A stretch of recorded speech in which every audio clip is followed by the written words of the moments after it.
tonight's session we'll be talking about the offering of unbroken fellowship with God. Malam ini sesi temanya adalah persembahan dalam persekutuan yang tidak terputus dengan Tuhan. This is a continuation of last week's session. Ini adalah sambungan dari Sabtu lalu. First portion of scripture is 2 Corinthians chapter 9, reading from verse 6 to 11. Remember this.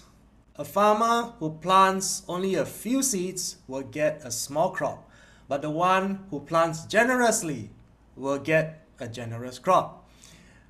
You must each decide in your heart how much to give, and don't give reluctantly or in response to pressure. For God loves a person who gives cheerfully, and God will generously provide all you need. Then you will always have everything you need and plenty left over to share with others. As the scriptures say, they share freely and give generously to the poor. Their good deeds will be remembered forever. For God is the one who provides seed for the farmer and then bread to eat. In the same way, He will provide and increase your resources and then produce a great harvest of generosity in you. Yes, you will be enriched in every way so that you can always be generous. And when we take our gifts to those who need them, they will thank God. Ayo sama-sama kita baca. Ingatlah hal ini. Seorang petani yang menanam sedikit benih akan mendapat hasil yang sedikit. Tetapi orang yang menanam dengan murah hati akan mendapat panen yang banyak. Kamu masing-masing harus memutuskan dalam hatimu berapa banyak yang akan diberikan. Dan jangan memberi dengan enggan atau dengan tekanan. Karena Tuhan mengasihi orang yang memberi dengan sukacita. Dan Tuhan akan dengan murah hati menyediakan semua yang kamu butuhkan. Maka kamu akan selalu memiliki semua yang dibutuhkan dan banyak yang tersisa untuk dibagikan kepada orang lain. Seperti yang dikatakan kitab suci, mereka berbagi dengan bebas dan memberi dengan murah hati kepada orang miskin. Perbuatan baik mereka akan diingat selamanya, karena Tuhanlah yang menyediakan benih bagi petani dan kemudian untuk roti untuk dimakan. Dengan cara yang sama, Dia akan menyediakan dan meningkatkan sumber dayamu dan kemudian menghasilkan tuaian kemurahan hati yang besar dalam dirimu. Ya, kamu akan diperkaya dalam segala hal sehingga kamu selalu bisa bermurah hati. Dan ketika kami memberikan hadiahmu kepada mereka yang membutuhkannya, mereka akan berterima kasih kepada Tuhan. Yes, my friends, when we look at this portion of scripture, let us read it with a pure heart. Iya, saudara, sewaktu kita membaca bagian dari firman ini, kita harus membaca dengan hati yang murni. We must not be deceived anymore. Kita nggak mau lagi ditipu. Even as we give generously, God never said that we will prosper financially. Nah, sewaktu di sini dikatakan bahkan sewaktu kita memberi dengan murah hati, di sini Tuhan tidak pernah menjanjikan secara finansial engkau akan jadi kaya raya loh. God never said, the more you give, the chances of you becoming a multimillionaire is higher. Di sini tidak dikatakan semakin banyak engkau memberi, semakin engkau bisa, lebih gampang jadi miliarder. Let us look at this portion of scripture in the correct context. Ayo sama-sama kita pelajari firman ini di dalam konteks yang benar. It is written, God will provide and increase our resources. Di sini dikatakan Tuhan akan menyediakan sumber dayamu agar engkau mampu memberi. And yes, He ensures us that we will be enriched in every way so that we can always be generous. Dan di sini dikatakan dia akan memperkayamu dalam segala hal, bukan cuma sekedar uang ya. Di sini dikatakan diperkaya dalam segala hal. Untuk apa tujuannya? Sehingga kamu bisa selalu bermurah hati. Let me just give you a very simple example. Saya kasih contoh ya, contoh yang sangat sederhana.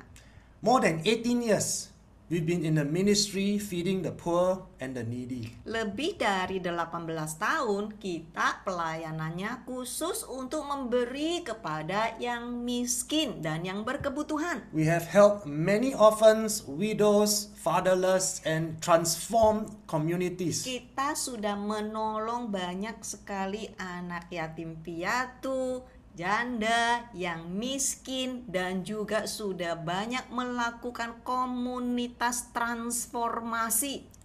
Throughout all these 18 to 20 years, we never have to raise funds. 18 sampai 20 tahun ini kita tidak pernah sekalipun harus mengalangkan dana, artinya minta sama orang. Does that mean that I'm a rich man? Apakah berarti karena aku orang kaya? No, Tidak, saudara. we are not rich. Kita bukanlah orang yang kaya-kaya. We live in a small little house. Ya, rumah kita pun adalah rumah yang kecil.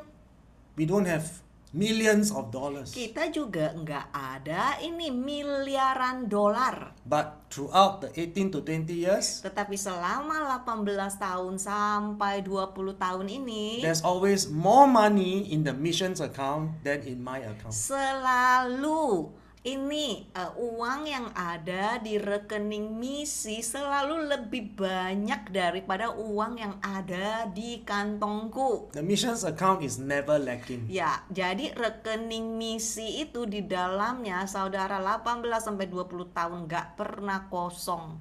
And 18 years in the ministry, we never profit from it. Dan 18 tahun kita menjalankan ini tidak pernah kita ambil 1% pun. Whatever it is, a portion for the missions, everything goes out to the recipients. Apapun yang kita terima yang khusus untuk misi 100% itu khusus untuk misi dikeluarin. We never ever take the money to go and spend on ourselves. Kita nggak pernah ambil duitnya dan untuk kita ini pakai untuk pribadi, nggak pernah. We never use the ministry money to buy luxurious sports car. Kita nggak pernah pakai uang pelayanan untuk beli mobil mewah. We never use the ministry money to buy branded clothes. Kita nggak pernah pakai uang yang dikasih khusus untuk pelayanan untuk membeli baju-baju bermerek. Or even to buy a bigger house. Atau bahkan untuk membeli rumah yang lebih mewah atau lebih besar. So yes, it is true.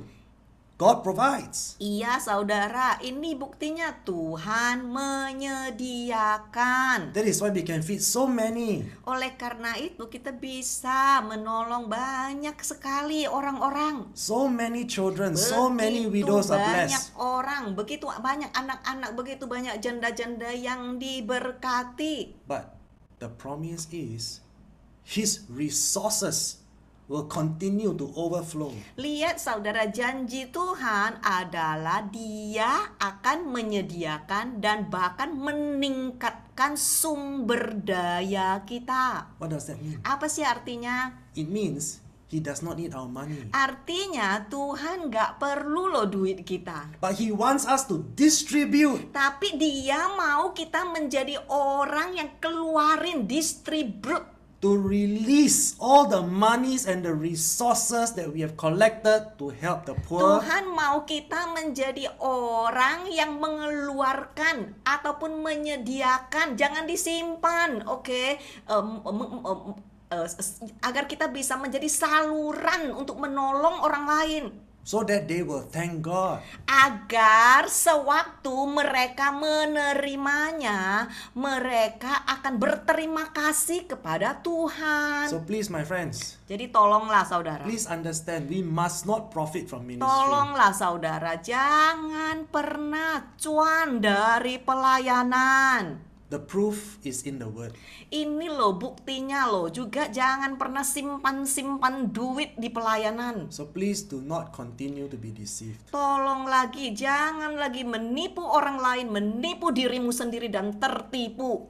Ministry resources a lot. Pelayanan ini ya sumber daya pelayanan banyak sekali. But until today, we are not multi-millionaire. Ya, tetapi sampai hari ini kita tetap jaga kita bukan miliarder.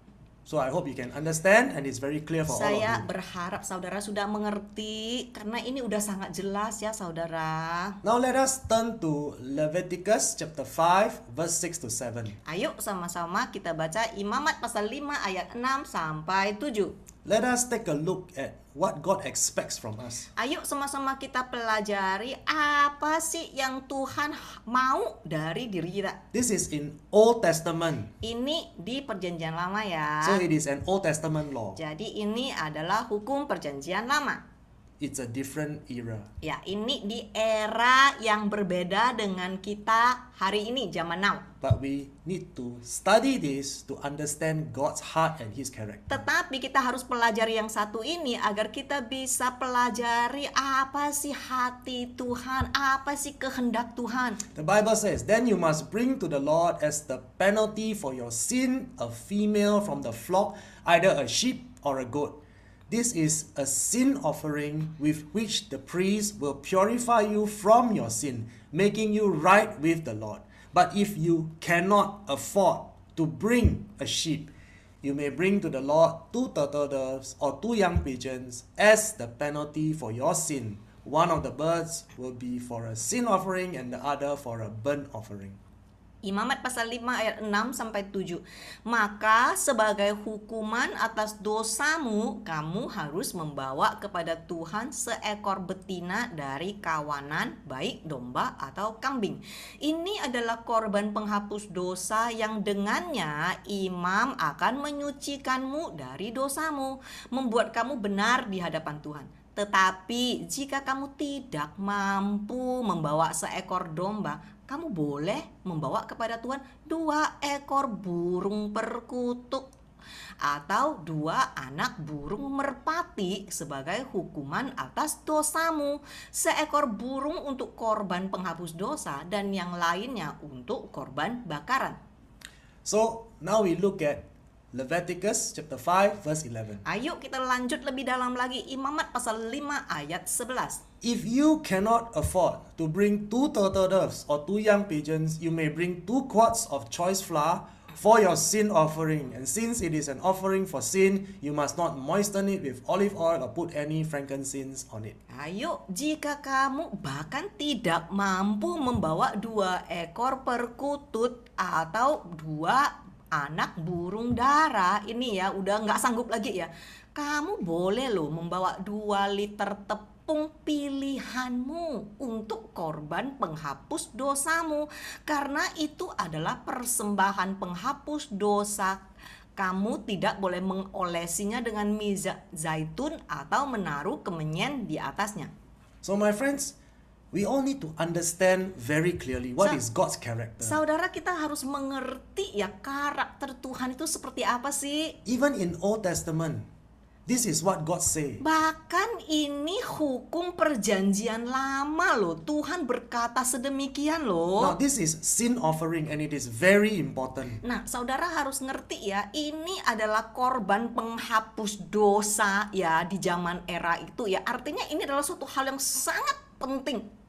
I just want to show you one very important thing. Does God insist that you must give until it hurts? Saya cuma mau bertanya ya, siapa yang pernah ngomong, siapa yang masih percaya engkau harus mati-mati memberi sampai engkau ngerasa sakit baru itu ketaatanmu kepada Tuhan? Not at all. Sama sekali enggak loh saudara. When you read scripture, you understand God is very merciful. Sewaktu engkau membaca firman Tuhan, engkau ngerti loh saudara, Tuhanmu adalah Tuhan yang penuh dengan belas kasihan, gak pernah mau korek-korek duitmu loh.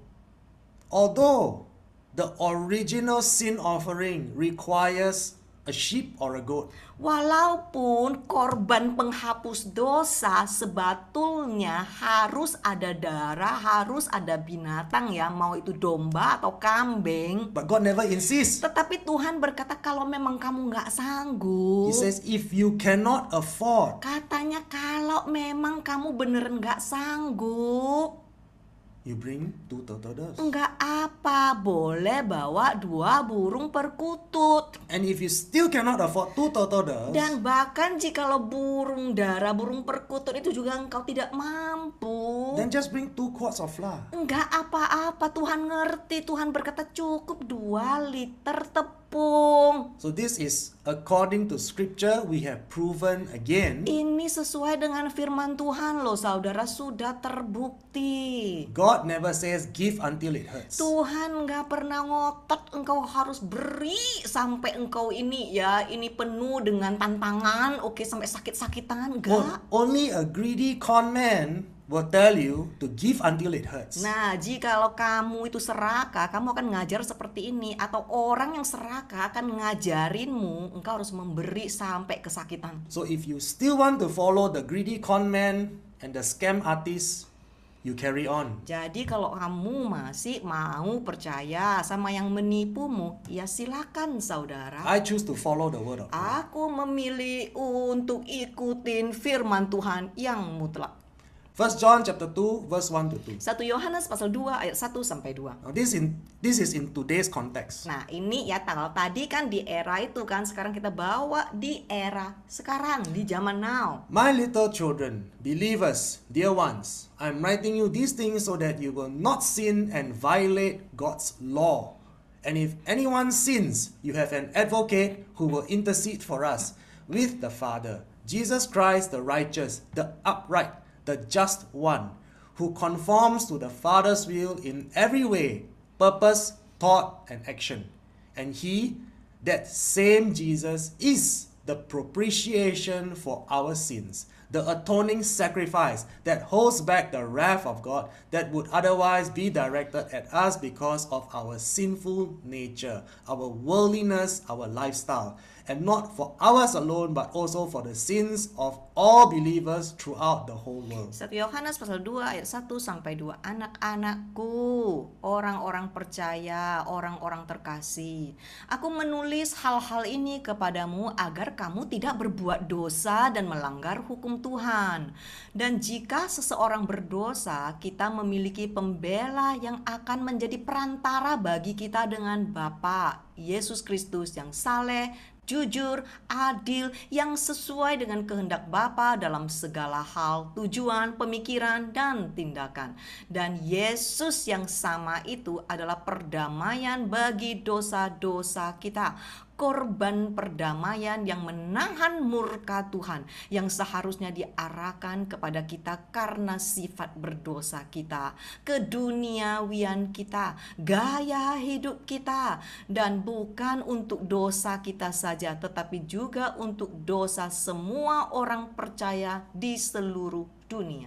So now we all understand that animal sin offering is from the Old Testament law, a different era. Jadi saudara, ini hewan ya, korban penghapus dosa berasal dari zaman dan era yang berbeda.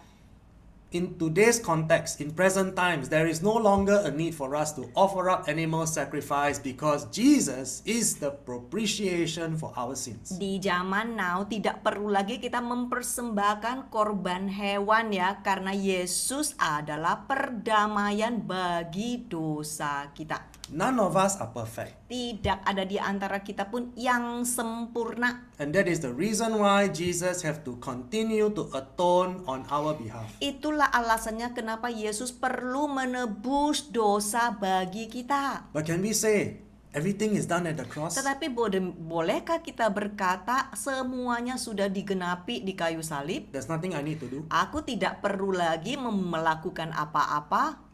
If we read scripture correctly, we know that God demands that we purpose in our hearts to live a sanctified life. Kalau kita beneran baca dan ngerti firman Tuhan, kita akan tahu, iya, Yesus adalah penebus dosa kita. tetapi dia juga menuntut agar kita bertekad di dalam hati kita untuk menjalani hidup yang kudus. Jesus has set us free from the bondages of sin, Yesus sudah membebaskan kita dari belenggu dosa, so that we will no longer continue to live in a life that will violate the written laws of God. sehingga asal kita mau, kita bisa tidak lagi dengan sengaja melanggar hukum Tuhan.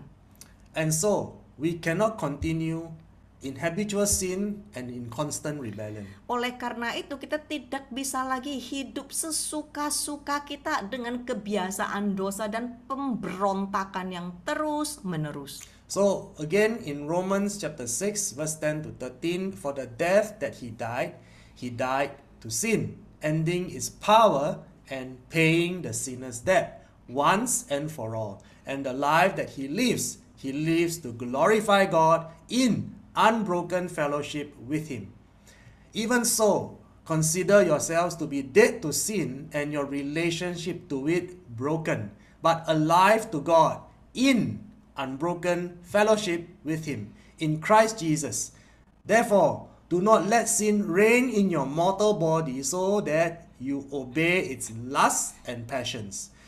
Do not go on offering members of your body to sin as instruments of wickedness, but offer yourselves to God in a decisive act as those alive, raised from the dead to a new life, and your members, all of your abilities, sanctified and set apart as instruments of righteousness yielded to God. Nah, ini khususnya yang baca Alkitab ya, karena agak beda bisa di-capture dan dengar baik-baik. Roma pasal 6 ayat 10 sampai 13. Untuk kematian yang dia mati untuk dosa, mengakhiri kekuasaannya dan membayar hutang orang berdosa sekali untuk selamanya. Dan kehidupan yang ia jalanin, ia hidup untuk memuliakan Tuhan dalam persekutuan yang tak terputus dengannya. Meskipun demikian, anggaplah dirimu telah mati bagi dosa dan hubunganmu dengan dosa telah rusak, tetapi hidup bagi Tuhan dalam persekutuan yang tak terputus dengannya di dalam Kristus Yesus. Karena itu, jangan biarkan dosa menguasai tubuh fanamu sehingga kamu menuruti hawa nafsunya. Jangan terus-menerus mempersembahkan anggota tubuhmu untuk berbuat dosa sebagai alat kejahatan, tetapi persembahkan dirimu kepada Tuhan dalam tindakan tegas, seperti mereka yang hidup dibangkitkan dari kematian ke kehidupan baru, dan anggotamu, semua kemampuanmu dikuduskan, dipisahkan sebagai alat kebenaran, menyerahkan kepada Tuhan. So, as we can all see, according to the New Testament law and requirement, for us in this present time, is not just to continue to just offer up our tithes and our offerings to the church.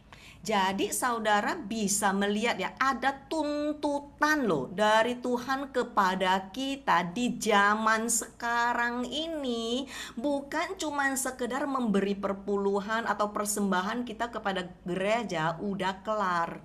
God tells us very clearly in scripture, as we have learned in previous sessions, He does not want our sacrifice without our obedience. Tuhan sudah memberitahu kepada kita dengan jelas lewat firman-Nya yang sudah kita bahas minggu lalu juga. Tuhan tidak pernah menginginkan pengorbanan duit kita tanpa ketaatan kita. And you already know, He does not want our meaningless offering without genuine repentance. Dan sudah kita ulang-ulang lagi, nanti kalau yang minggu lalu tidak bisa ikut di rerun YouTube ya. Tuhan tidak pernah mau persembahan kita yang tidak berarti tanpa pertobatan kita yang tulus. Let us understand this portion of scripture very clearly. Kita harus mengerti bagian dari firman ini dengan baik-baik ya saudara. The death that Jesus died, He died to sin. Di sini dikatakannya kematian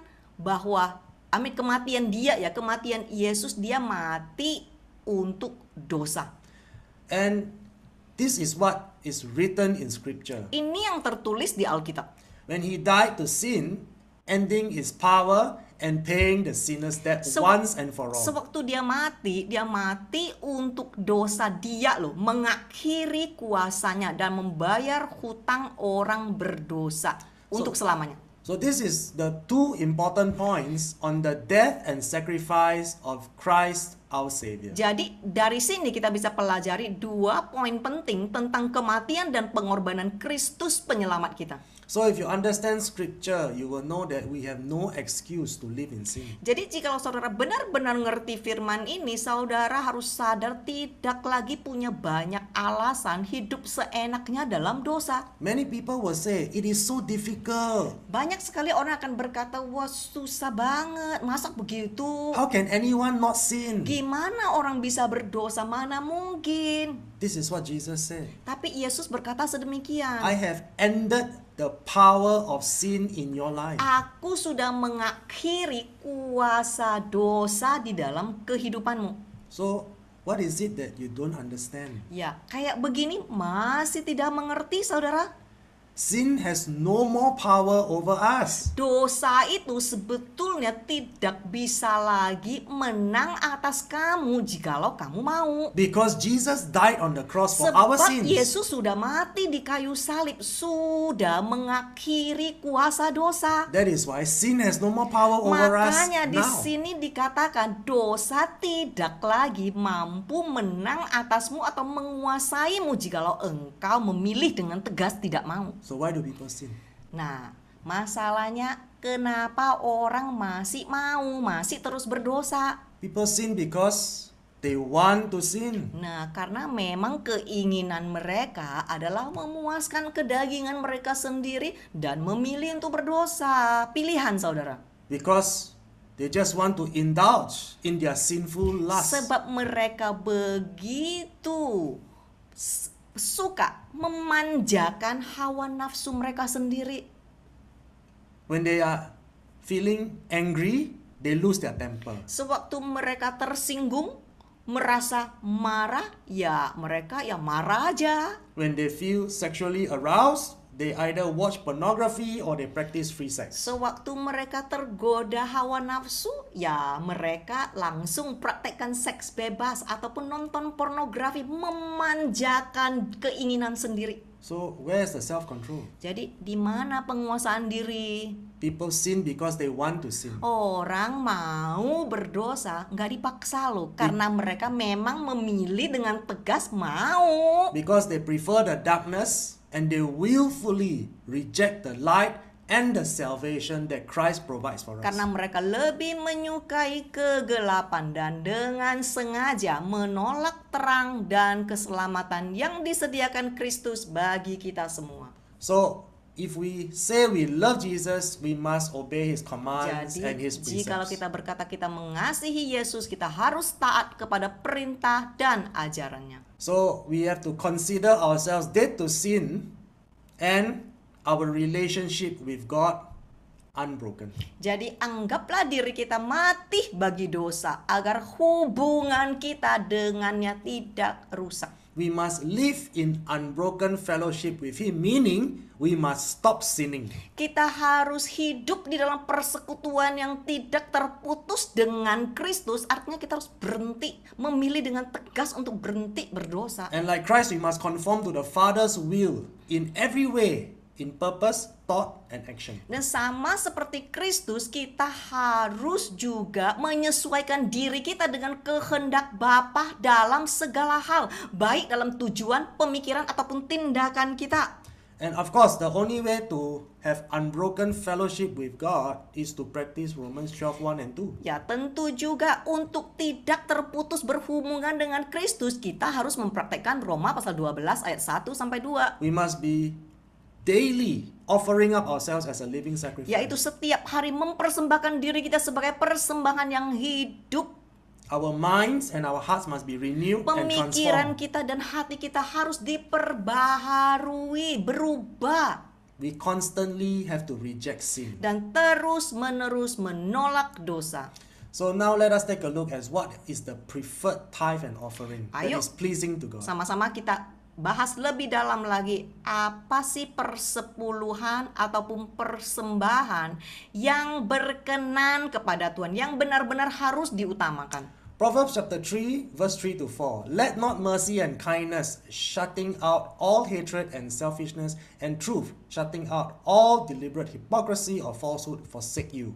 Bind them around your neck, write them upon the tablet of your heart. So shall you find favor, good understanding, and high esteem in the sight or judgment of God and man. Jangan biarkan belas kasihan dan kebaikan menutup semua kebencian dan keegoisan, dan kebenaran menutup semua kemunafikan atau kepalsuan yang disengaja meninggalkanmu.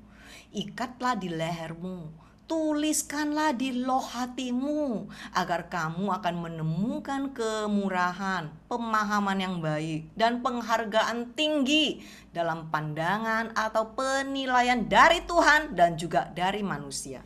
So why do we continue to be selfish and even harbor hatred and unforgiveness in our hearts towards others? Jadi kenapa kalau ini adalah perintah Tuhan, kita terus-menerus egois, pendam amarah, tidak mau mengampunin orang lain? Why do we continue to cheat and tell lies, to deceive others, even our own family members and loved ones? Kenapa kita terus-menerus menipu, bohong, menipu orang lain, juga menipu keluarga sendiri, bahkan orang yang kita ngomong kita cintain pun kita nipu? Why do we not practice mercy, kindness, and truth according to this portion of scripture? Kenapa cuma uang doang yang dipermasalahkan? Kenapa kita tidak mempraktekkan belas kasihan? Kenapa kita tidak mempraktekkan kebaikan? We know this is the law of God. Sebab ini kan hukum Tuhan. And when we practice this, He will grant us a lot of blessing. Dan sewaktu kita praktekkan ini, sudah dijanjikan Tuhan loh. Tuhan akan menjunjung tinggi loh kita. He will grant us favor. Dan juga akan memberi kita kemurahan. And He will hold us in high esteem. Dan iya, kita akan dijunjung tinggi oleh Tuhan. But people don't want this. Tapi kenapa orang nggak mau yang satu ini? Instead, many people look for the verse in scripture that promise wealth and financial blessing. Tetapi sebaliknya, kita selalu mencari ayat-ayat dalam Alkitab yang menjanjikan kekayaan dan berkat secara finansial. Because many are desperate for God's Karena abundant provision. banyak sekali ini desperado, pengen duit, pengen kaya, berkelimpahan. That's why many people, they love this portion. Makanya orang-orang nggak suka porsi yang satu ini, orang suka porsi yang lain di Alkitab yang satu lagi. Proverbs 3, 9 to 10. Ini paling suka dikeluarin. Itu ada di Amsal pasal 3 ayat 9 sampai 10. 3 to 4 they don't want. Sedangkan Amsal pasal 3 sampai 4 nggak ada yang mau, 9 to saudara. 10 they want. Ya, Amsal pasal 3 ayat 9 sampai 10 semua mau, semua dikotbain. Honor the Lord with your wealth and with the first fruits of all your crops or income. Then your barns will be abundantly filled and your vats will overflow with new wine. Lihat ya saudara, yang satu ini yang paling terkenal. Hormatilah Tuhan dengan kekayaanmu dan dengan hasil buah sulung dari semua hasil panenmu. Artinya pendapatanmu. Maka lumbung-lumbungmu akan terisi penuh dan bejana-bejanamu akan meluap dengan anggur baru. We already know first fruit offering is an Old Testament law in Israel for the Jewish people. Saudara udah belajar ya minggu lalu ya, buah sulung di perjanjian lama di era itu adalah hukum khusus untuk orang-orang Yahudi yang ada di tanah perjanjian. And in the New Testament context of offering first fruit, we already know is in 1 Corinthians 15:20. Dan saudara sudah belajar juga di Sabtu yang lalu di Perjanjian Baru, buah sulung sesuai dengan 1 Korintus pasal 15 ayat 20, buah sulung itu adalah Yesus Kristus sendiri. Nanti bisa nonton rerun ya. So many people love this portion of scripture. Tetapi begitu banyak Kristen suka banget sama ayat ini. And they give their money with great expectation Dan that God sewaktu must keep His mereka promise to bless them. Sewaktu mereka memberi uang mereka memberi dengan harapan besar bahwa Tuhan akan menepati janjinya untuk membalikan investasi mereka dengan berlimpah. They are so hopeful that God will bless them abundantly as a return on their investment. Mereka begitu tergila-gila dan berpikir itu adalah suatu investasi dan akan ada pengembaliannya kepada mereka. So I just want you to consider this. Why so many people, they love to practice this verse but not Proverbs 3:3-4. Nah, sekarang pertanyaanku ya saudara ya, sama-sama ada di Amsal pasal 3. Kenapa yang ini satu, yang 9 sampai 10 ini kaca besarin terus, diajar terus. Oke, kenapa yang Amsal pasal 3 sampai 4 kenapa tidak dilakukan, tidak diajarkan? Yeah. Proverbs chapter 3, verse 3-4 they don't want, verse 9-10 they love it. Kenapa Amsal 3 sampai 4 enggak kalian praktekkan dulu, langsung di jam, langsung di-cut, langsung fokusnya ke 9 dan 10. This is a response from Jesus. Inilah jawaban dari Yesus. Let us take a look at Matthew 23:23.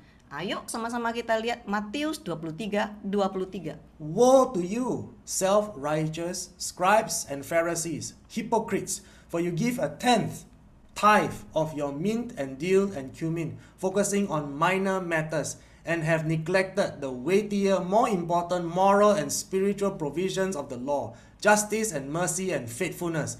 But these are the primary things you ought to have done without neglecting the others. Celakalah kamu, ahli-ahli Taurat yang sombong, dan orang-orang Farisi yang munafik, karena kamu memberikan 1/10 dari selasi, adas, dan jintanmu, berfokus pada hal-hal kecil dan telah mengabaikan ketentuan hukum yang lebih berbobot, moral dan spiritual yang lebih penting, yaitu keadilan dan belas kasihan dan kesetiaan. Ini adalah hal-hal utama yang harus kamu lakukan tanpa mengabaikan yang lain. Why is Jesus saying woe to you, meaning I curse you? Apa sih artinya celakalah kamu? Artinya Yesus berkata, aku mengutuk kamu. Because he knows their hearts are not pure. Sebab Tuhan Yesus tahu hati mereka begitu kotor akan uang. And he says, all who are self-righteous hypocrites who give tithes but do not practice mercy, kindness, and truth. Dan di sini dikatakan khususnya semua orang munafik yang merasa benar sendiri, yang sudah memberi persepuluhan tetapi tidak memiliki belas kasihan, tidak memiliki kebaikan, tidak memiliki kebenaran. Remember my friend, Jesus is not saying don't give tithes. Ingat ya, Tuhan nggak pernah berkata jangan beri perpuluhan, oke? But Jesus warned us, even as we want to give tithes, we should focus more on the moral and spiritual requirements of the law. Yesus sedang memperingatkan kepada kita, bahkan ketika kita memberikan perpuluhan, jangan harap you akan cuan balik, tetapi yang harus engkau fokuskan adalah persyaratan moral dan spiritual. Ini kedewasaan spiritual, karena itu adalah hukum Tuhan. We must fulfill the requirements of the law lest we be cursed. Kita harus menggenapi persyaratan dari hukum Tuhan.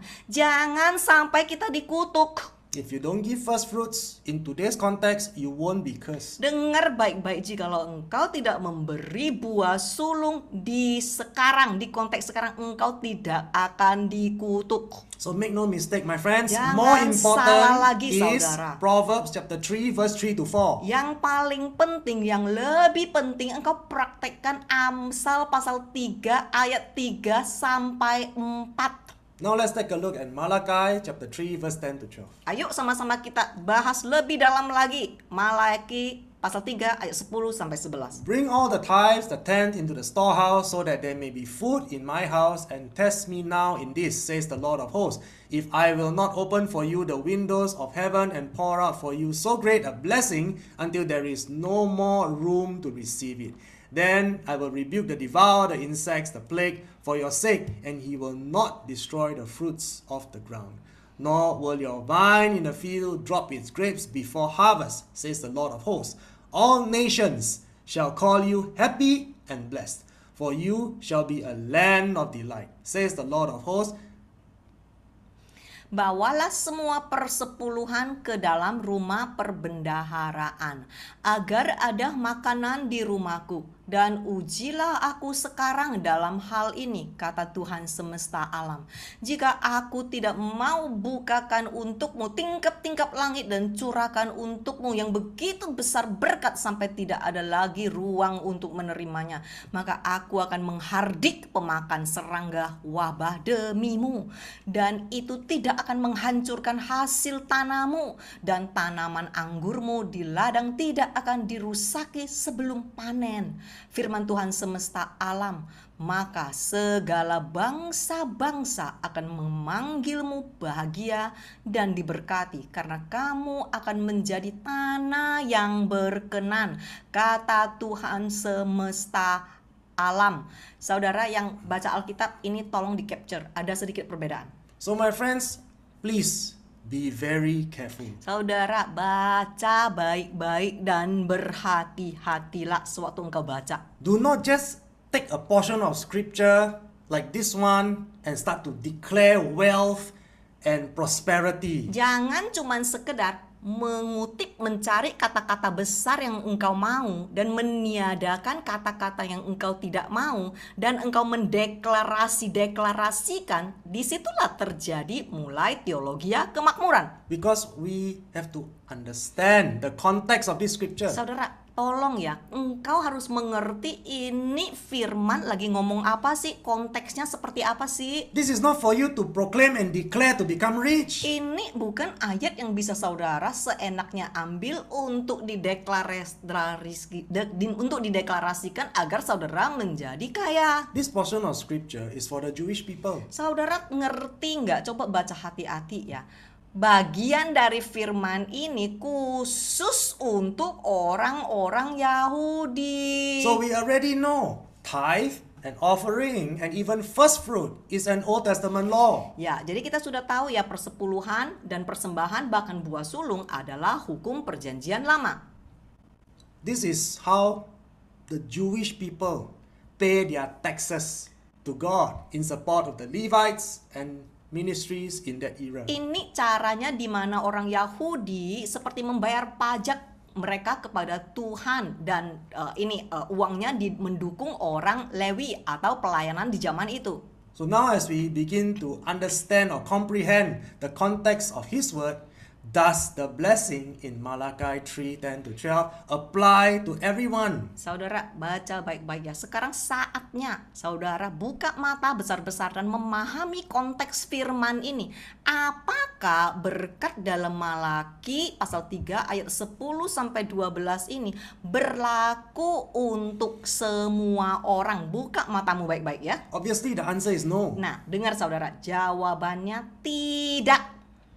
If you read this verse carefully, it specifically said, all other nations shall call Israel happy and blessed. Saudara lihat ya di ayat 12 ya, tolong buka matanya. Oke, ayat tersebut secara khusus mengatakan semua bangsa-bangsa lain, negara-negara lain akan menyebut Israel berbahagia dan diberkati. And you can see God is addressing the Jewish people living in the land of delight. Saudara baca nggak? Tuhan sedang berbicara kepada orang-orang Yahudi yang tinggal di tanah perjanjian itu.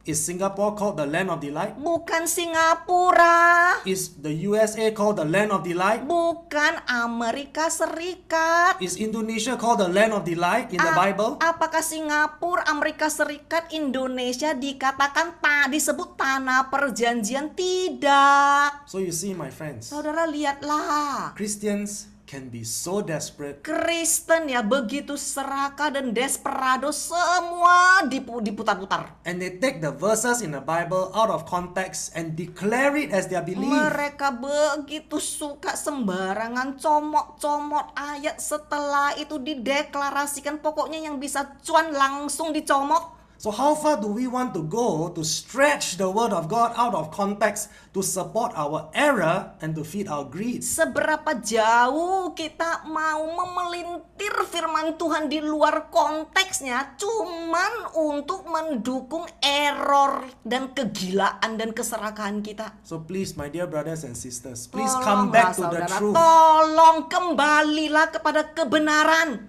Let us all repent from the deceptions that is derived from greed. Tolonglah bertobatlah dari tipu muslihat yang berasal dari keserakahanmu. I want to ask you this question now, my friends. Pertanyaan yang lebih penting untuk saudara malam hari ini. If this blessing is for Israel, will you still give tithe? Sewaktu saudara ngerti Malaki ini untuk orang Yahudi di tanah perjanjian, yaitu di Israel, apakah saudara masih mau dengan murni memberikan persepuluhanmu? So you see, I never say don't give tithe. Lihat saudara, saya tidak ngomong jangan memberi perpuluhan. Jesus never say don't give tithe. Yesus juga tidak berkata tidak boleh memberi perpuluhan, oke? Important thing is we give Tetapi with a yang cheerful heart. terpenting adalah kita harus memberi dengan sukacita.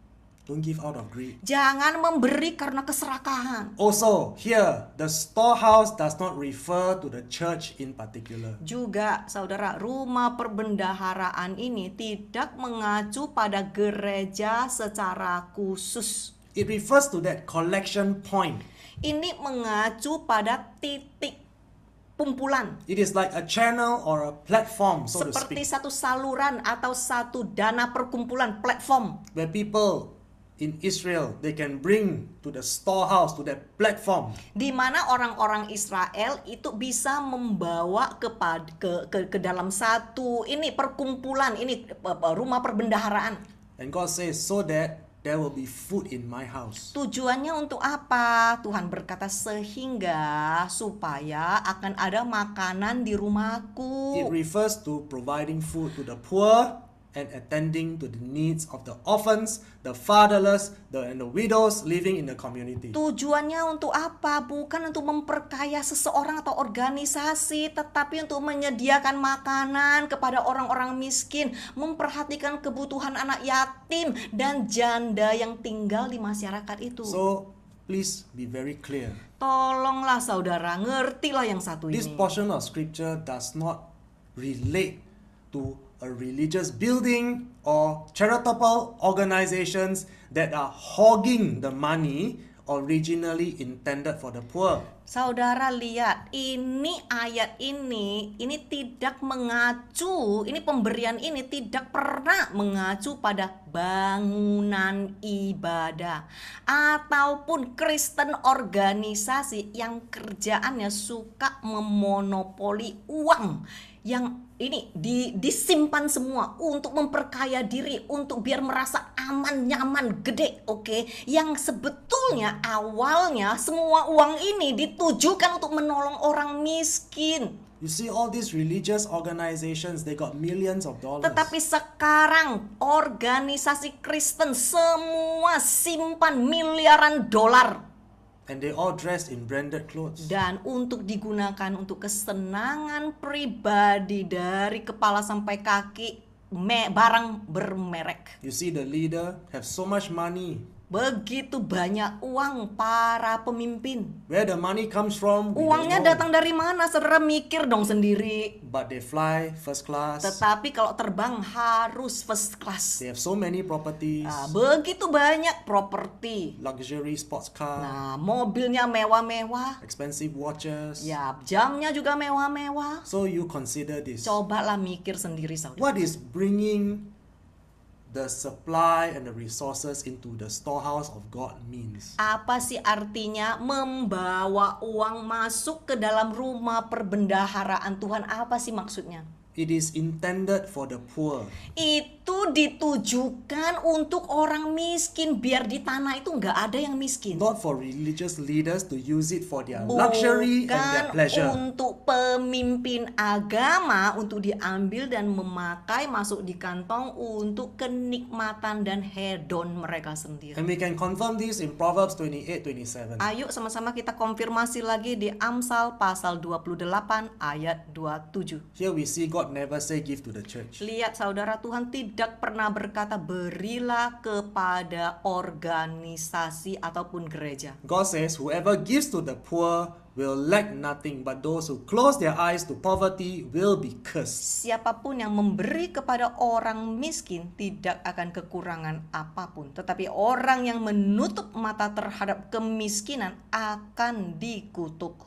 Did God say if you don't give to a religious organization that has millions of dollars, you will be cursed? Apakah di sini ada tertulis jikalau engkau tidak memberi kepada Kristen organisasi yang begitu kaya raya, begitu makmur, engkau akan dikutuk? Tidak, saudara. No, the Bible says if you don't give to the poor, you Tuhan don't help the poor, berkata, you will jikalau be cursed. engkau tidak menolong orang miskin, orang yang kekurangan, jikalau engkau memutup matamu terhadap kemiskinan, engkau akan dikutuk. And also, my friends, why are we so caught up in Old Testament law about tithe, first fruits, and all that? Dan saudara, kenapa kita begitu tergila-gila akan hukum perjanjian lama tentang persepuluhan, tentang buah sulung? 1 Corinthians 7:18-19 says, for instance, a man who was circumcised before he became a believer should not try to reverse it. And a man who was uncircumcised when he became a believer should not be circumcised now. For it makes no difference whether or not a man has been circumcised. The important thing is to keep God's command. Di 1 Korintus pasal 7 ayat 18-19 firman Tuhan berkata, misalnya seorang laki-laki yang disunat sebelum menjadi orang percaya tidak bisa lagi membalikannya. Dan laki-laki yang tidak bersunat sewaktu menjadi orang percaya tidak boleh disunat sekarang. Karena tidak ada bedanya apakah seorang telah disunat atau belum. Yang penting adalah mematuhi perintah Tuhan. So you see, my friends, Gentiles like us do not have to be circumcised to receive salvation. Lihatlah saudara, tolong baca baik-baik. Orang Yahudi, orang yang bukan Yahudi seperti kita tidak perlu disunat untuk menerima keselamatan. But more specifically, the New Testament law demands we circumcise our hearts and live according to the dictates of the Holy Spirit. Tetapi yang lebih penting, sesuai dengan hukum perjanjian baru, kita harus menyunat hati kita agar hidup kita bisa diperintah oleh Roh Kudus. If you want to enter into eternal life, you must deny your fleshly desires. Jikalau engkau mau masuk ke dalam kerajaan yang kekal, engkau harus matikan hawa nafsu kedaginganmu. We are also not obligated to observe Jewish traditions and celebrations like Yom Kippur, Passover, or Feast of Tabernacles. Sebab saudara juga tidak diwajibkan kan untuk mengamati tradisi atau kebudayaan dan perayaan Yahudi, orang Yahudi, contoh Yom Kippur, atau Pesta Tabernakel. Of course, when you're with your Jewish friends, you can feel free to celebrate with them. Tentu saja, sewaktu saudara bersama dengan teman-teman saudara yang orang Yahudi, engkau bebas berpartisipasi dengan mereka. And if you prefer to celebrate Hanukkah more than Christmas, there is no right or wrong. It's about preference. Dan jikalau memang saudara lebih suka merayakan seperti yang dirayakan orang Israel, Hanukkah daripada Natal, itu juga enggak apa-apa. Itu cuma sekedar suatu pilihan. Tidak ada yang benar, tidak ada yang salah. So you already know, giving first fruits is an Old Testament law. It's not required of us. Jadi saudara, buah sulung itu adalah perintah perjanjian lama khusus untuk orang Yahudi di tanah perjanjian. Enggak ada hubungannya dengan saudara. Just like circumcision is not a requirement for us. Sama seperti sunat ya juga untuk orang Yahudi, nggak berlaku buat saudara. In New Testament, we are assured we don't have to be circumcised to receive salvation. Di perjanjian baru kita sudah dijanjikan kita tidak perlu disunat untuk menerima But of keselamatan. course, if until today you insist, oh, I still want to give first fruits, nothing wrong. Tapi jikalau saudara sampai hari ini masih mau ngotot, aku tetap mau membayar buah sulung, nggak apa-apa saudara, silakan, nggak ada yang mencegah saudara. But instead of giving money, why don't you try offering up yourself like Christ as the first fruit? Tetapi daripada cuman memberi uang, sudahkah saudara sama seperti Kristus mempersembahkan tubuhmu sebagai buah sulungmu? So please, my friends, Tolonglah saudara, if we want to give, jikalau kita mau memberi, let us be very clear on this. kita harus sadar akan satu hal ini. Do not do it with ulterior motive. Jangan memberi dengan memiliki agenda yang tersembunyi. Don't give because you want something from God. Jangan memberi karena engkau mau investasimu dibalikkan oleh Tuhan. That is greed. Itu adalah keserakahan. Even if there's no blessing, will you give? Bahkan jikalau tidak ada berkat, pertanyaanku adalah apakah engkau masih tetap memilih untuk memberi? God says when you want to give, give with the objective of helping the poor in their distress. Tuhan sudah berkata, sewaktu engkau memberi, beri dengan tujuan untuk membantu orang miskin dalam kesusahan mereka. Of course, we know God is not interested in our money. Tuhan tidak tertarik dengan jumlah uangmu, saudara. Remember, the offering that God really wants from us is our obedience and unbroken fellowship with Ingat Him. saudara, satu-satu persembahan yang Tuhan inginkan dari kita adalah persekutuan yang tidak terputus dengannya, yaitu ketaatan kita. Shall we pray? Ayo sama-sama kita berdoa. Father, we thank you for your words of wisdom. Terima kasih Tuhan atas firman-Mu. Indeed, tonight you've opened up our eyes so that we no longer will be deceived. Iya Tuhan, bukalah mata hati kami agar kami tidak lagi tertipu atau menipu orang lain. Guard our hearts and our minds. Jagalah hati dan pikiran kami When we Tuhan. give, let us give with a pure heart. Sewaktu kami memberi, pastikan kami memberi dengan hati yang murni. Help us, Father. Tolonglah Tuhan. Let us not give out of greed, Biar kami tidak memberi karena serakah. but instead let us trust in you. Tapi kami bisa percaya sepenuhnya kepada Let us know that you are faithful to your words. sebab Engkau adalah Tuhan yang setia terhadap firman-Mu And sendiri. this is what your word promised Dan us. inilah yang dijanjikan lewat firman-Mu kepada kita semua. No good thing will you withhold from those who choose to walk uprightly. Engkau tidak akan menahan kebaikan apapun untuk orang-orang yang taat kepadamu.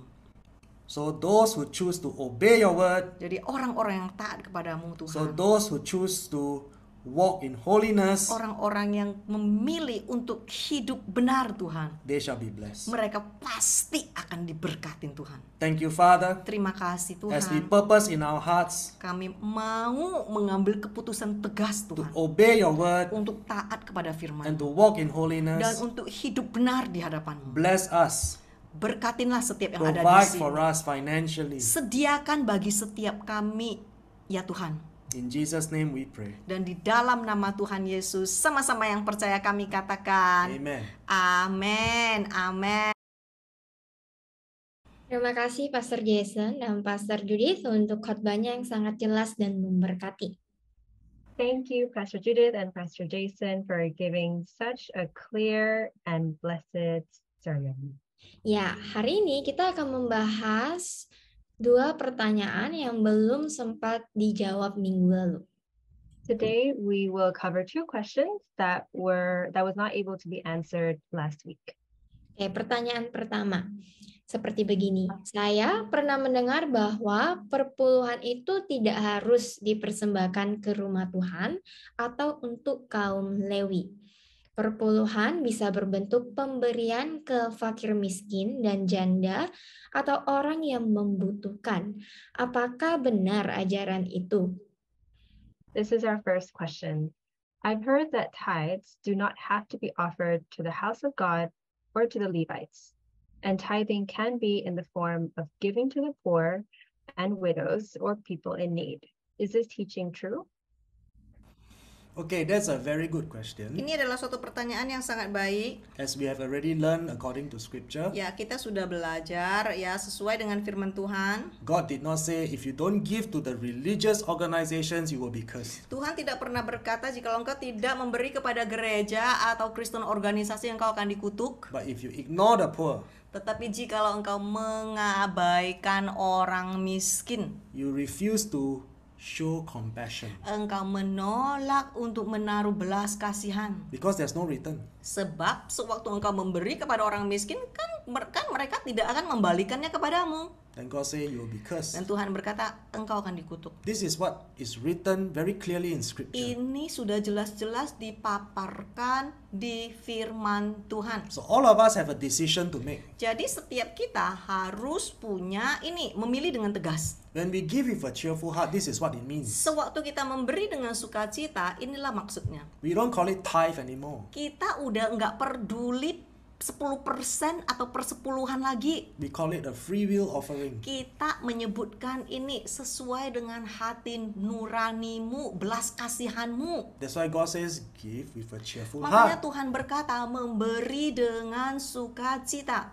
But when we give, do we want blessings in return? Tetapi sewaktu kita memberi, apakah motif kita karena kita mau pengembaliannya? If this is the kind of tithe and offering you want to give, please don't give. Jikalau ini adalah maksud dari pemberian persepuluhan atau persembahanmu, bagusan you jangan memberi. As we have already learned in scripture, Sebab ini loh kita udah belajar di firman Tuhan. in 2 Corinthians 9:6-11, 2 correct? Korintus pasal 9 ayat 6 sampai 11, saudara ingat?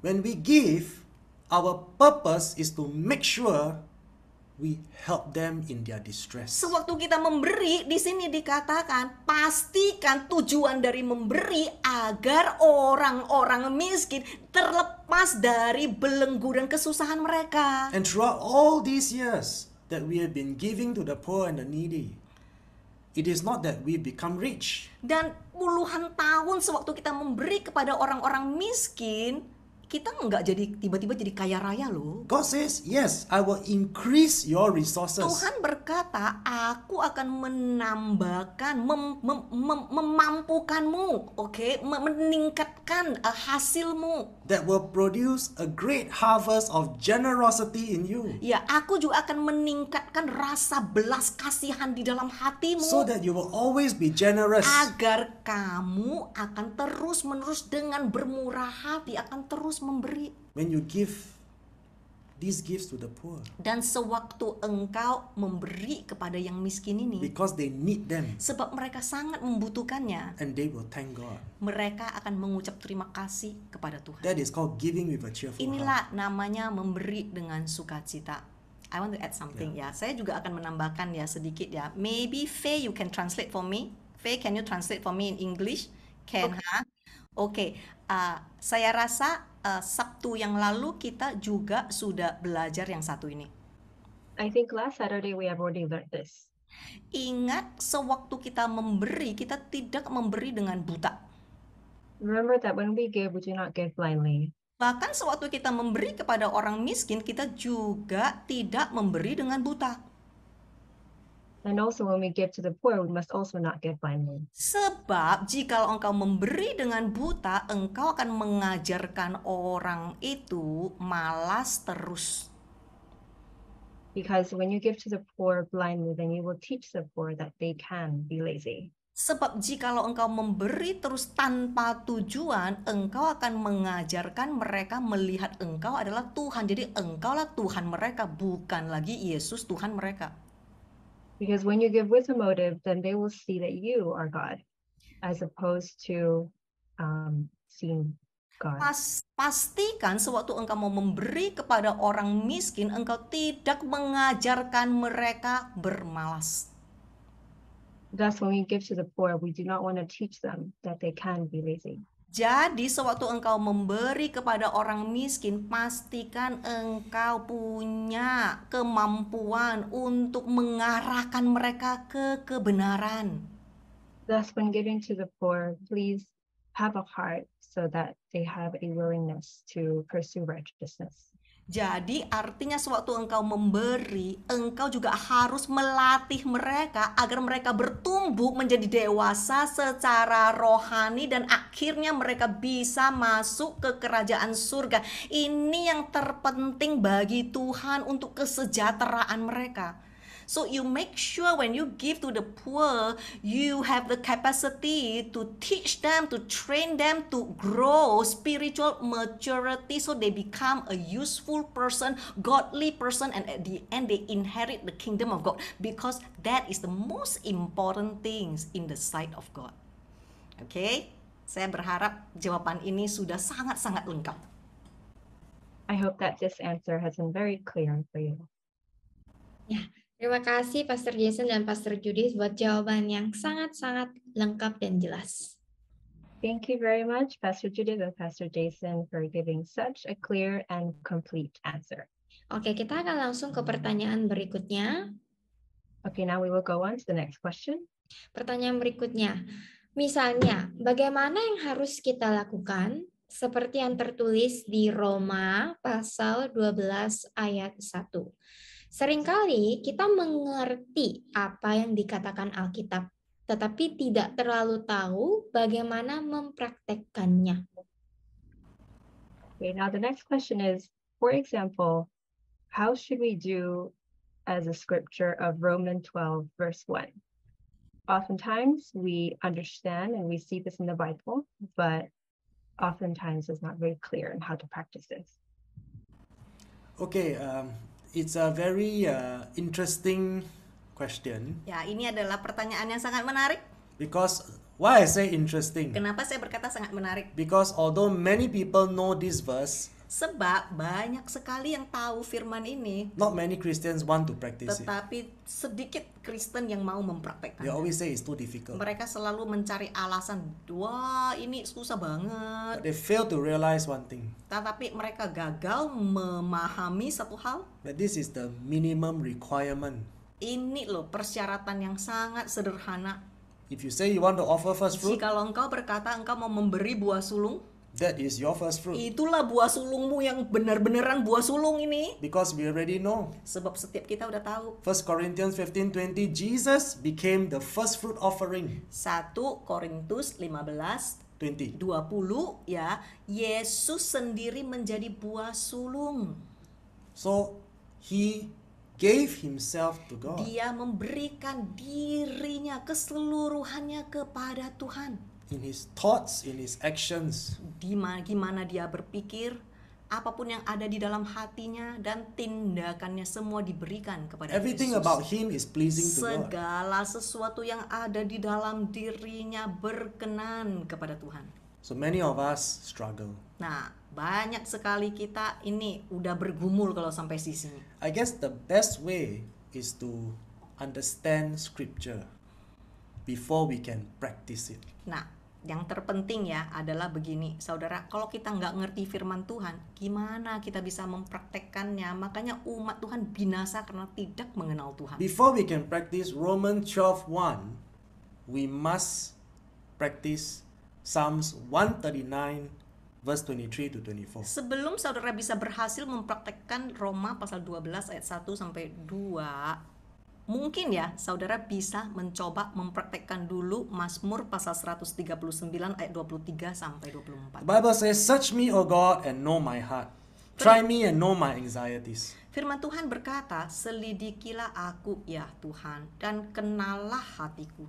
And see if there's any wicked way in me, and lead me in the way everlasting. Ujilah aku dan kenallah pikiran-pikiranku, lihatlah apakah jalanku serong, dan tolong tuntunlah aku di jalan yang benar. So when God show us our faults, Dan setelah saudara berdoa sedemikian, dan sewaktu Tuhan memperlihatkan di mana kesalahan kita, He's not condemning us. Nah, sewaktu kita dibukakan ya atas kesalahan kita, itu bukan menghakimi kita loh. Tujuannya bukan untuk menghakimi He's kita. saying, I have already set you free from sin. Tuhan berkata, aku sudah membebaskanmu dari belenggu dosa. Why are you still sinning? Kenapa kamu mau terus menerus berdosa lagi? Why do you keep saying it's so difficult? Kenapa kamu mau terus menerus lagi mencari alasan, berbagai macam alasan untuk tidak mau berubah? So instead of saying it's so difficult, Daripada kita terus cari alasan berkata, aduh sulit.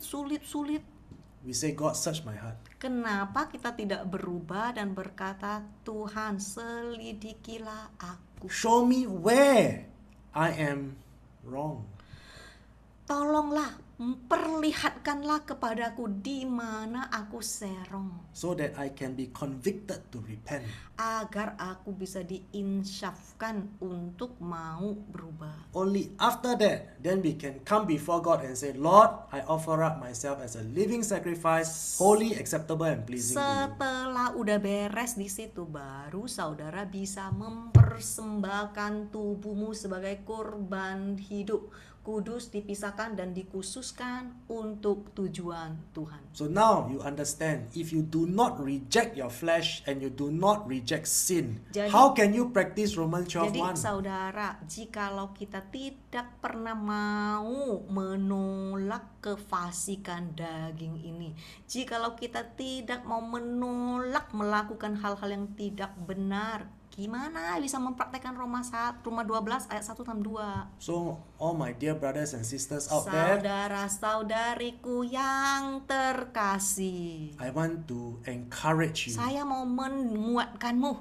Instead of giving money for first fruits, Daripada engkau kasih duit untuk buah sulung, there's Old Testament law for the Jewish people.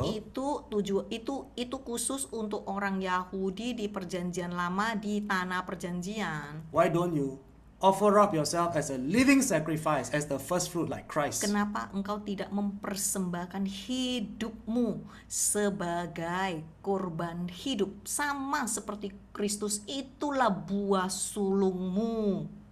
Knowing that Romans 12:1 is not a request. Roma pasal 12 ayat 1 dan 2 bukanlah permohonan atau permintaan. Romans 12:2 is the result God wants to see. Tetapi Roma pasal 12 ayat 2 adalah ini yang Tuhan mau ada di dalam diri kita semua. So offer up yourself as the first fruit, like Christ. Persembahkanlah dirimu, tubuhmu sebagai buah sulung sama seperti Kristus. I hope that answers your question. Saya berharap jawaban ini udah sangat jelas ya. Terima kasih Pastor Jason, Pastor Judith. Semoga jawaban ini sungguh-sungguh memberkati untuk yang menanyakan dan yang mendengarkan juga. Thank you, Pastor Jason and Pastor Judith, for giving such an answer that has been so blessed to those who are listening. Kita akan pertanyaan yang berikutnya. Pertanyaan yang berikutnya berbunyi seperti begini. Apakah rumah perbendaharaan itu dimaksud untuk misi? Mungkin yang bertanya maksudnya gini ya. Apakah rumah perbendaharaan itu dimaksudkan untuk misi? Is the storehouse means missions, correct? Is that Yes. correct? Correct. Correct, yeah. So storehouse, does it mean mission? That's the question. Okay, storehouse means it is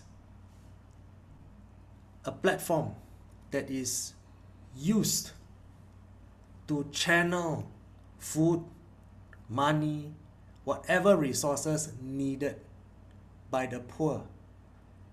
This is what God means by bring your tithe, your offering into my storehouse. Oke, jadi rumah perbendaharaan ini dimaksud adalah sebagai suatu platform, oke, suatu tempat atau ya, suatu tempat di mana dikumpulin untuk menjadi saluran. Oke, saluran itu berbentuk apa? Mungkin itu makanan, mungkin itu uang, mungkin itu barang-barang. Oke, tujuannya untuk orang miskin dan janda. Jadi rumah perbendaharaan itu adalah suatu platform, oke, kumpulan ya. Jadi is it clear? Or let me just give you an example. Ya, atau contoh. If this person who claims to be a Christian agent for fundraising. Oke, saya kasih contoh sekali lagi ya. Ada yang contoh ada orang yang menamakan diri mereka sendiri adalah agen agama. Oke, agen Kristen lah. And he says to MNC number 1, Dan dia berkata kepada perusahaan nomor 1, there's a church that needs this funding, for example 10,000 for this project. ya mungkin mereka memerlukan uang untuk proyek satu ini. And he collects the 10,000 from the MNC. Dan dia mengambil ini 10.000 dari perusahaan ini dan berkata ini untuk proyek ini ya. That is the project required by this church and Ya. this pastor. Contoh ada satu gereja, ada satu pendeta perlu melakukan proyek ini, memerlukan 10.000 contoh. And he tells the pastor, I can get this 10,000.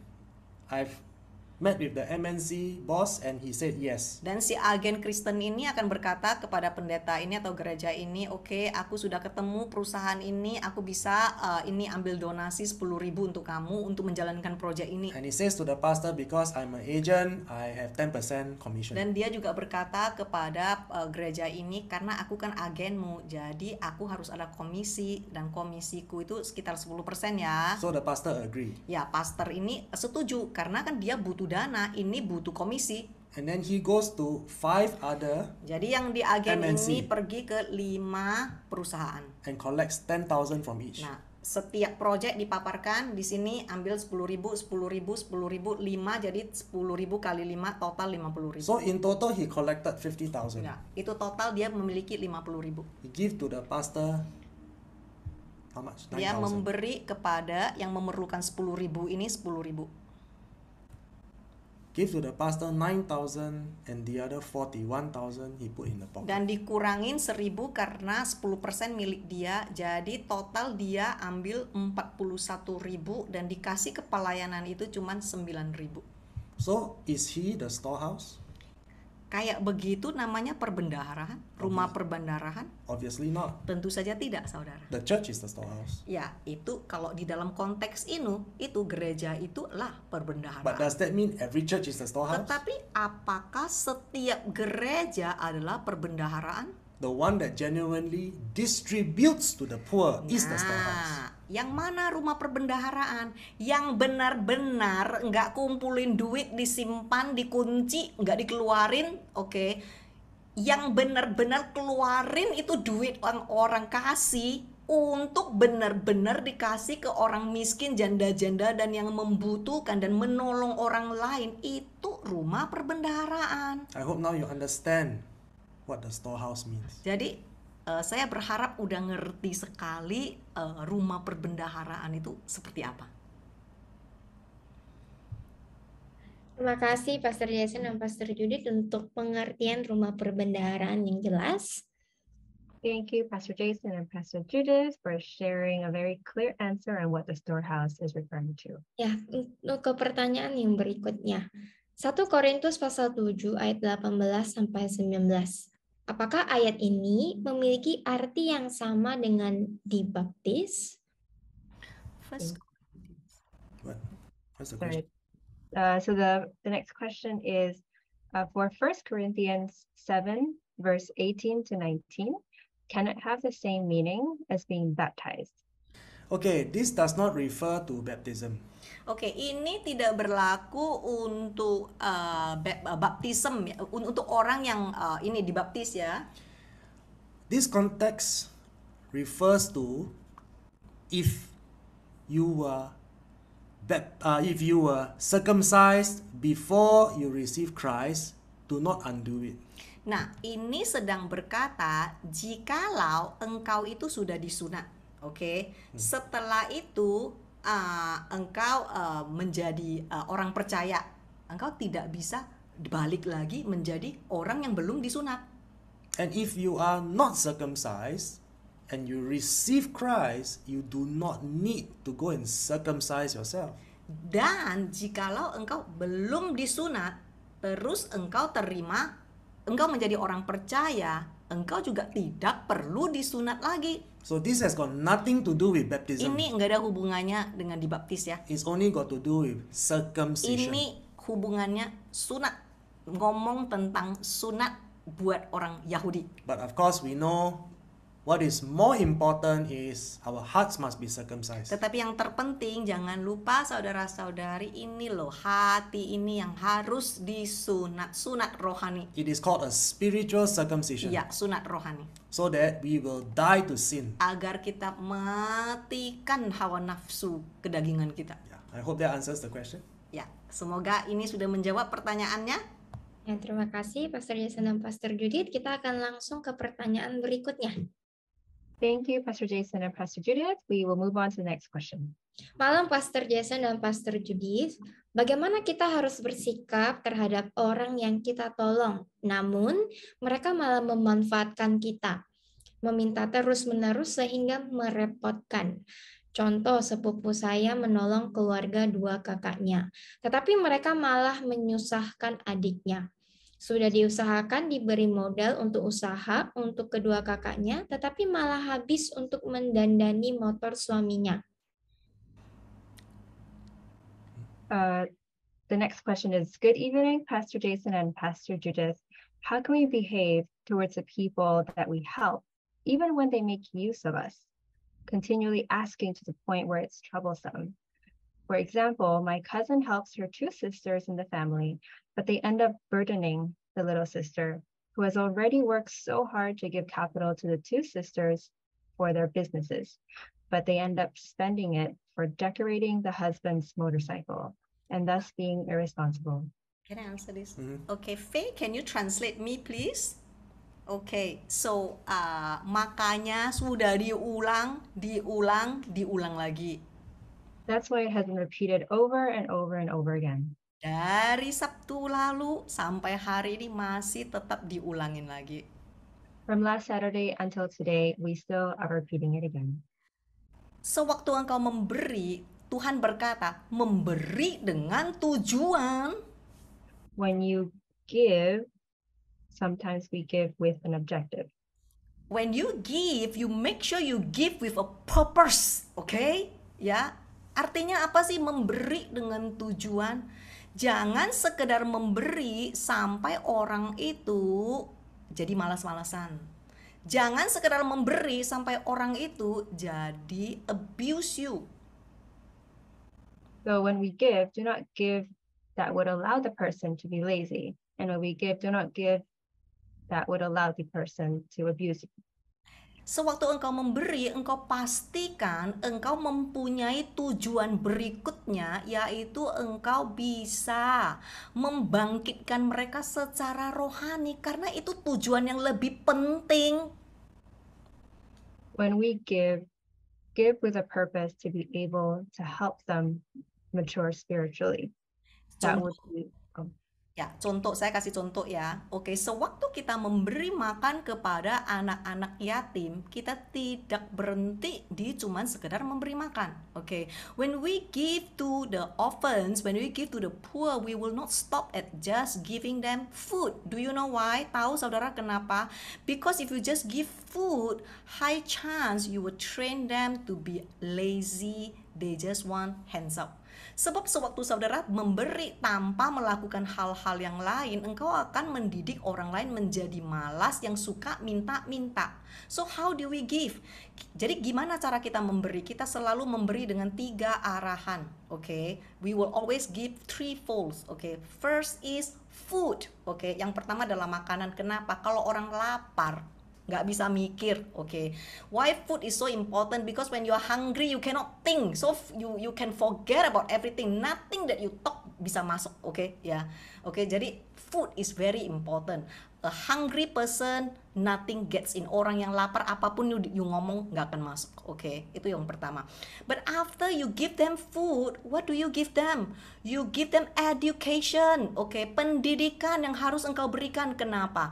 Because education is the best tool to break the cycle of poverty. Sebab pendidikan adalah alat yang paling berharga untuk menerobos dan memutuskan kemiskinan di generasi berikutnya. So second, you must give them education, okay? But be careful, tetapi kamu harus berhati-hati. Engkau tidak mau memberi orang sehingga mereka menjadi orang jahat, okay? Ya, you don't want to give and to train a person, then they become evil and they bring harm to people. The third one is always the best, which is the hardest, spiritual maturity. Ya, yang ketiga yang paling susah adalah mendidik mereka di dalam Tuhan. Because at the end of it, if you look at it, the most important thing is God want His children to enter heaven. Karena yang terpenting yang akan menyenangkan Tuhan adalah bukan cuman sekedar makan kenyang, habis itu males, habis itu jadi seperti mental pengemis itu. Yang kedua, berpendidikan hebat tapi jadi orang jahat, masuk neraka. Oke. Yang terpenting Tuhan mau anak-anaknya balik ke hidup kekal bersama Dia. So once again, give with a purpose. What is the purpose? So that you benefit them, so that they grow, become useful, become godly, and they in return can bless other people. Oke, jadi ingat, memberi dengan tujuan agar orang ini bertumbuh menjadi dewasa, menjadi berkat bagi orang lain, bukan menjadi beban, malah lebih beban kepada orang lain. Saya berharap jawaban ini sudah lengkap. I hope that I have given you a complete answer. So just remember, God never say you must be abused. Jadi ingat, Tuhan tidak pernah berkata ya izinkanlah orang how to say abuse, Taken advantage. ya engkau di inilah peralat.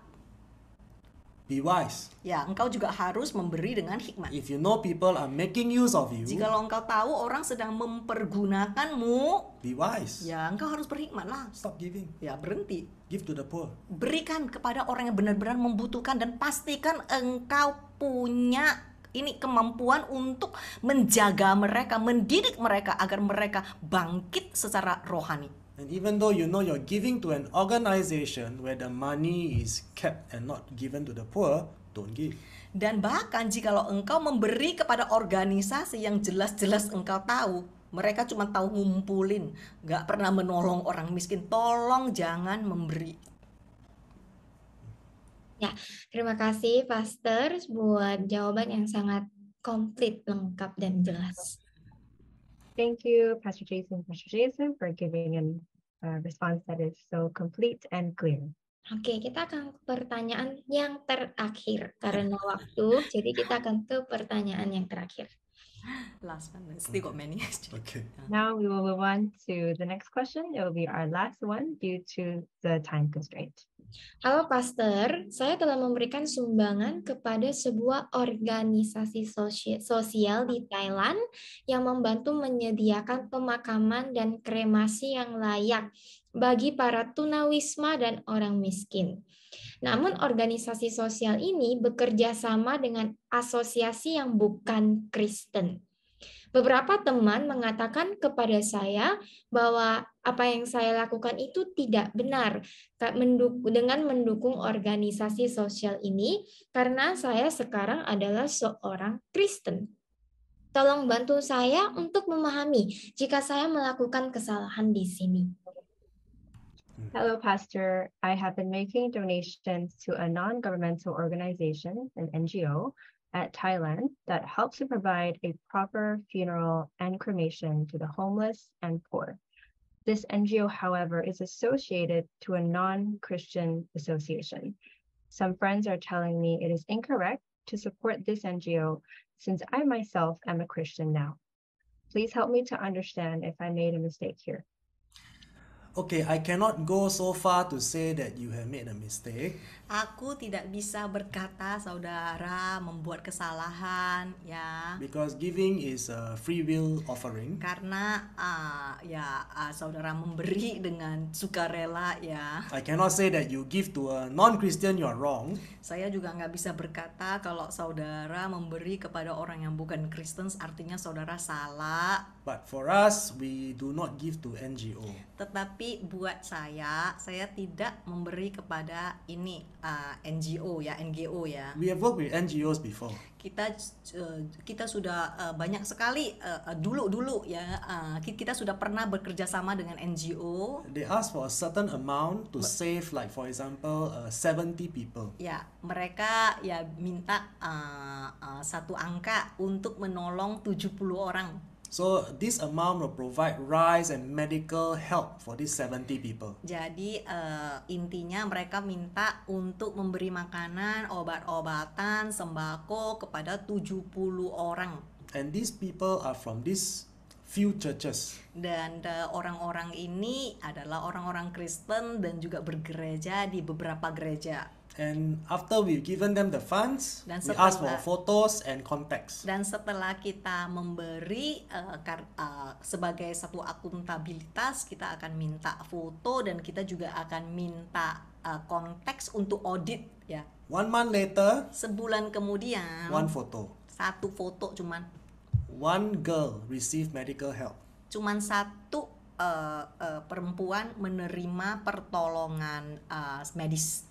And I asked, what happened to all the rice? Dan saya bertanya, ini berasku semua kemana? Can I ask the pastor in his church how many people received the bags of rice? Saya boleh nggak tanya di gereja itu seberapa banyak orang terima beras itu? No answer. Nggak ada jawaban. Next thing we found out, Setelah itu kita when mendapatkan, we asked for account and audit, sewaktu kita audit, this amount used for love gift.